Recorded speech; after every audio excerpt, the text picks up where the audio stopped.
আৰু শিল্পীসকলৰ চিনাকি কৰিবলৈ মাইক্ৰফোনটো মই তেওঁলৈ আগবঢ়াই দিছোঁ।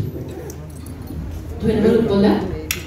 পোনপ্ৰথমে মই নাট্যপ্ৰেমী ৰাইজক বহুত বহুত ধন্যবাদ জ্ঞাপন কৰিছোঁ ইমান সময় আপোনালোকে আমাৰ নাটকখন উপভোগ কৰাৰ বাবে।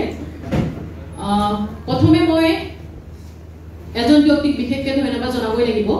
এই নাটকখন কৰিবলৈ লোৱাৰ আঁৰত পৰিচালনাৰ ক্ষেত্ৰতে হওক বা কাষ্টিঙৰ ক্ষেত্ৰতে হওক আমাৰ এই প্ৰডাকশ্যনটো তেওঁ প্ৰযোজনা কৰিছে আৰু সেয়া হৈছে ৰিক্তা। মই ৰিক্তাক মঞ্চলৈ আমন্ত্ৰণ জনাইছোঁ আৰু সকলোৱে ৰিক্তাৰ বাবে এটা সাঁচি দিব লাগে।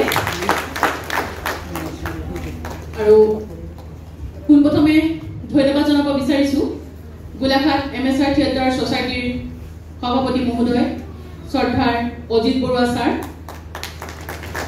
মোক এই সুযোগকণ দিয়াৰ বাবে। এয়া মোৰ প্ৰথম প্ৰয়াস, ভুল ত্ৰুটি ৰৈ গৈছে, তাৰ বাবে আপোনালোকৰ ওচৰত ক্ষমা প্ৰাৰ্থনা বিচাৰিছোঁ। আৰু ধন্যবাদ জনাব বিচাৰিছোঁ উপসভাপতি শ্ৰদ্ধাৰ প্ৰদীপ মহন্ত বৰদেউতা। বৰদেউতা আজি ইয়াত উপস্থিত থকা নাই, তেওঁ অসুস্থতা। ৰাতিপুৱাই তেওঁ কন্যাৰ ফটোৱে ফোন কৰি মোক শুভেচ্ছা জ্ঞাপন কৰিছে। বৰদেউতাকো ইয়াৰ পৰা ধন্যবাদ জ্ঞাপন কৰিছোঁ। আৰু ইয়াৰ পিছতে ধন্যবাদ